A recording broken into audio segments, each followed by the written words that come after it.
Good morning, children. Myself Puneet Asthana, and today I am going to teach continuity. So, as you know, the continuous means what? Everyone knows this is very simple word, but in mathematics, what means of continuous? It means here, if you draw any graph, suppose here y is any function of x, and you want draw a graph for this function, and if you draw a graph without lifting your pen, so this is your continuous, you can say. Just like here, a function is said to be a continuous if we can draw a curve fx on a plain paper without lifting a pen, just like this here. Now mathematically, if you see that, suppose here any function is given fx, this is equals to 1, this is equals to 2, when x is not equal to 1, and then when x equals to 1. Here, for x belongs to all the real numbers. Now here, if we draw the graph for this fx, so what we observe, suppose your graph comes like this here. But at 1, this graph is not defined. You will see that. Because x is not equals to 1. So except 1, here x1 is given, it is at 2 here. This is your 1. This is 2. And this is your 3. So this graph defined here at this point. So this point, this graph is back. This not equals to 1 because x1 is defined as equals to 2. So this is your discontinuous function. This is not a continuous. So here the question arises that how you check the continuity of any function. So for this, suppose any graph, any curve is given. Suppose this is the curve here, like this. This is a continuous. And we want to check this function is a continuous function. Here the function is given y is equals to fx. At any number, suppose x equals to a, we want to check. So suppose this is defined at this point here. This is your fa, this point. Now for identification, how this is a continuous or not. So first we'll check it, take any two other point very near to this point. And at this point, this is left side of the given point. And this is your right side of the given point.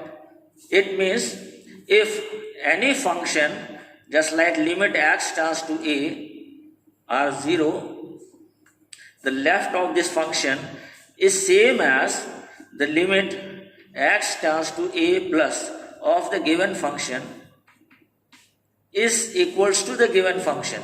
This is fx. Then you can say the given function is continuous.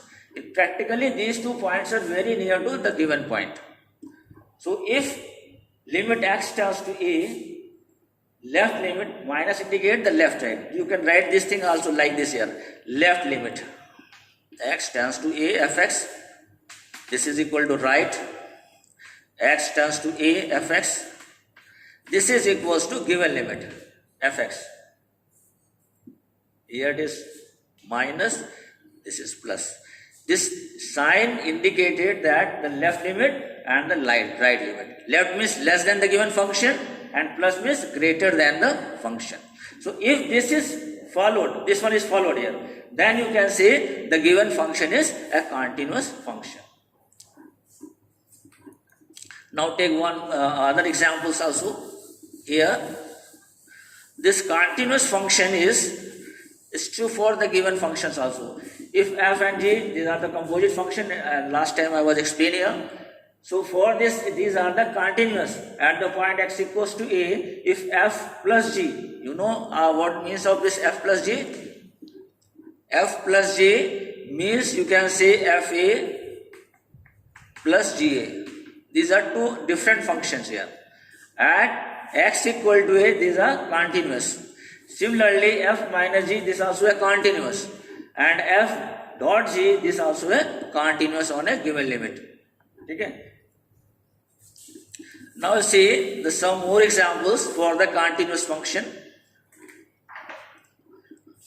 First we'll see some functions are not a continuous. Suppose in the function this is given that limit x tends to a minus fx. This is equals to limit x tends to a plus fx. But these two functions not equals to fx on a given limit, or you can say fa, sorry. This is not equal to this one.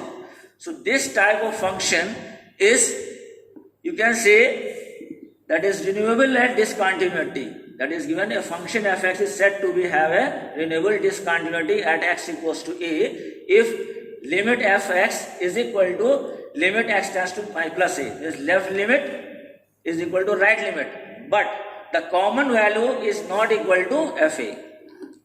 So this type, see one example for this, how you can see this renewable discontinuity.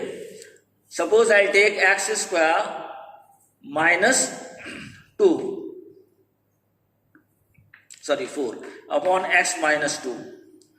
This is given fx, and it is given, that is here it is given 4 only. This is when x is not equals to 2 and this is x equals to 2. This is given function. So now we solve this limit. As you know how to simplify this limit. First we'll take out the limit x tends to 2 for minus. So when we'll place this limit on this one, this function, when go to solve this function, so what we observe, this is 0 upon 0. When we place the value of 2 in place of x, so what we'll get? This 0 upon 0. And all of you know that 0 upon 0, this is undefined.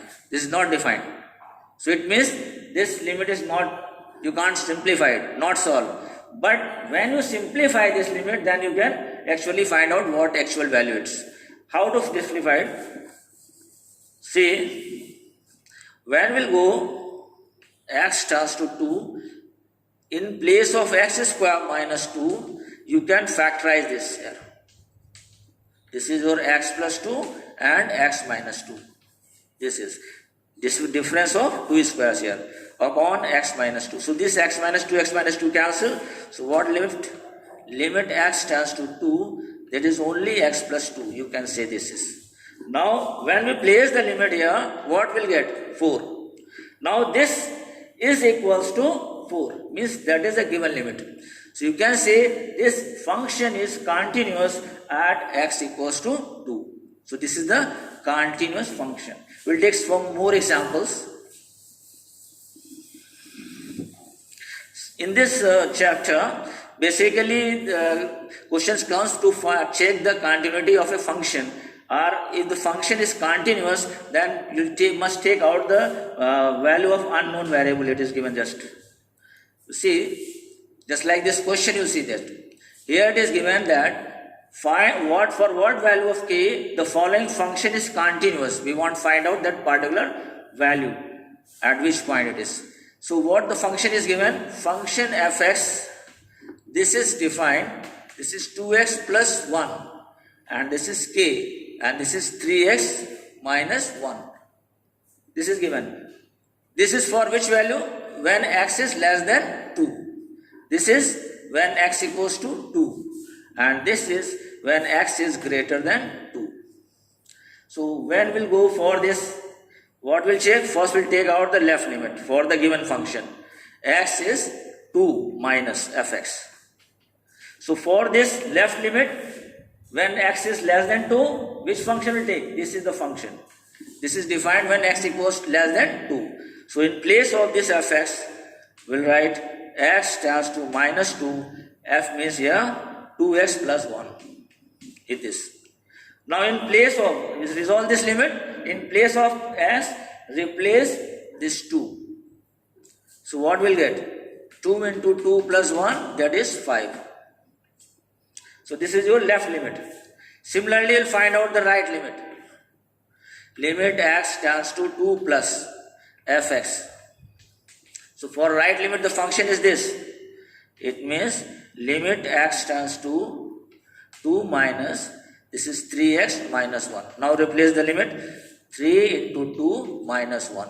So what we'll get? Again 5. So what we observe? The left limit is equals to the right limit. And this is equals to k. Why? Because this is given that the given function is continuous. So we'll assume here for what value of k, it means that these two are equal to fx. It means limit x tends to 2 minus fx is equal to limit x tends to 2 plus fx.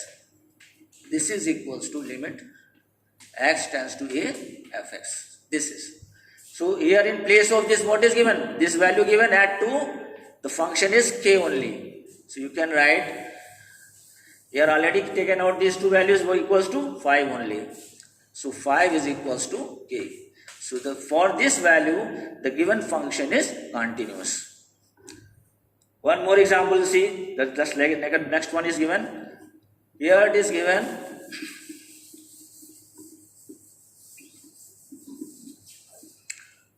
If the function is defined as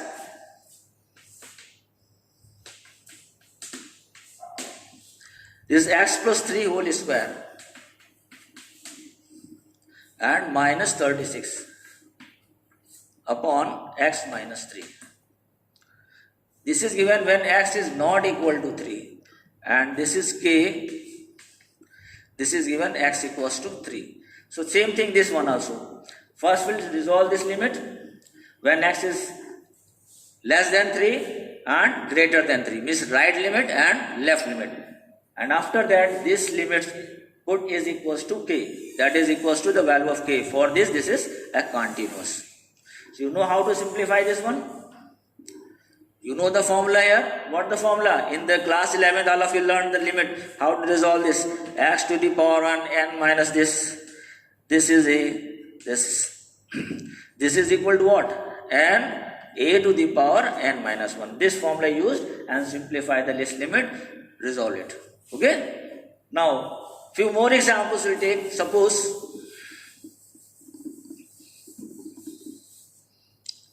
a function is given, not at any trigonometric function. Suppose it is given sin x upon x. This is for x equals to not equals to 0. Sorry, 1 I will take. And x is equals to 0, the value is given 1. So first we'll check this is a continuous function or not. So how to check this is continuous or not? First find out the left limit. Limit x tends to 0 and minus fx. This is given here. Limit x tends to 0 minus. This is sin x upon x. So you know how to resolve this limit.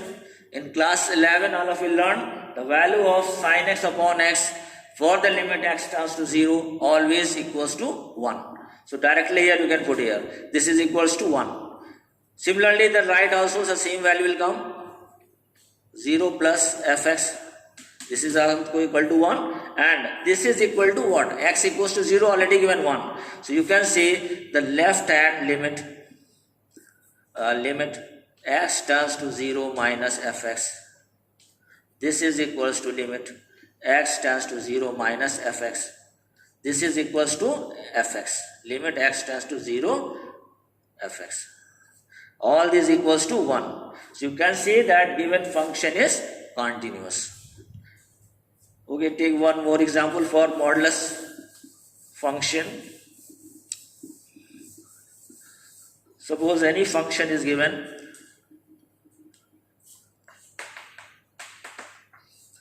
Absolute value here it is. This is given. For x is equals to, suppose it is for 2 only. And when x is, this is not equal to 2 and x equals to 2, suppose this is given is equal to 2 only. Or sorry, 1 it is. 1. This is one another example here. Now how to solve this for the left limit? As you know, this modulus f means this is absolute function here. So when we'll go for finding the left limit, it means this modulus of x, this is only minus x it is. But when you go for the right limit, this is your only x. So first we'll solve this limit. Limit x tends to 2 minus fx. So for this you can write x less than 2. Minus 2 means this is your minus x upon x. So this x and x cancel. What will get? This is equal to minus 1. But when we'll go for the right limit, x turns to 2 plus fx. It means this limit is equals to 2 plus x upon x.